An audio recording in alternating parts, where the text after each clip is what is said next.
All right, if you're a contractor here in Wisconsin, this one's for you. We're going to cut right through all the confusion around contractor bonds. Let's get straight to the facts so you can make sure you're compliant and ready to get on the job. So let's just tackle the biggest question right off the bat, the one every single contractor asks. Do you actually need a state contractor bond to work here in Wisconsin? Well, the answer might surprise you. Okay, so the short answer? It's a simple no. Wisconsin does not have a statewide requirement for a contractor bond. But, and this is a big but, that is definitely not the whole story. What comes next is absolutely crucial for your business, so stick with me. All right, first, let's get the big picture on Wisconsin's statewide bond rule. You know, Wisconsin isn't really an outlier here. It's actually one of 31 states that don't have a mandatory contractor license bond at the state level. So what does that mean? It means that instead, control is handled locally. So in Wisconsin, the whole system is based on local control. The power to require a bond, that's all handled at the city and county level. It's kind of like our neighbor, Michigan. They do it the same way. But it's a completely different story from Illinois, where they do have a statewide requirement. So you can see how things can get confusing depending on where you are. Okay, so who are you dealing with at the state level then? Let's talk about the role of the DSPS and figure out who's really in charge.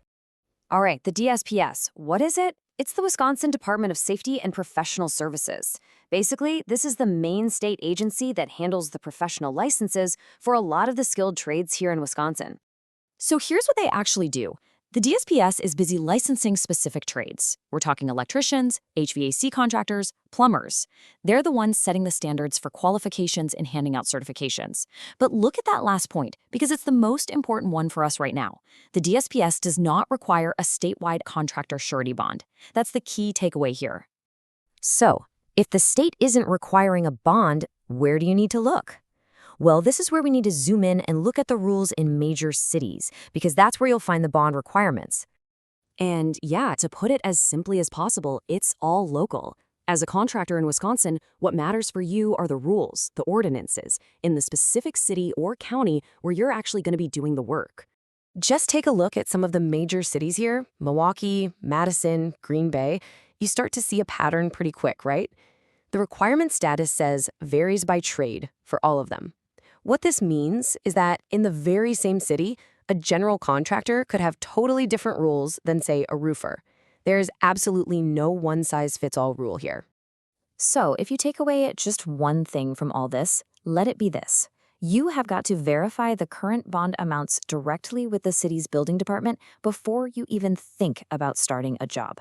Seriously, rules can and do change, and just assuming you know the answer can cause some really expensive delays. Okay, so you've done your homework, you've called the city, and you know for sure you need a bond. The next logical question is, well, what's this going to cost me? Let's break down how the pricing actually works. The first piece of good news is you don't pay the full bond amount, not even close. What you pay is an annual premium, and that's just a tiny slice of the total bond, usually somewhere between 1% and 3%. And what determines your specific rate? It's mostly based on your credit. So let's put some real numbers to this. Check out this table. Let's say a city needs you to have a $25,000 bond. If you have good credit, you're not paying $25,000. No way. You're looking at an annual premium of probably somewhere between $250 and $750. See? It's a totally manageable and predictable cost of doing business. All right, we've covered the what, the why, and the how much. Now for the last piece of the puzzle, actually getting your bond. And hey, the good news keeps coming. It's a really simple process. Really, it all boils down to these 3 steps. Step 1, pinpoint your exact work location.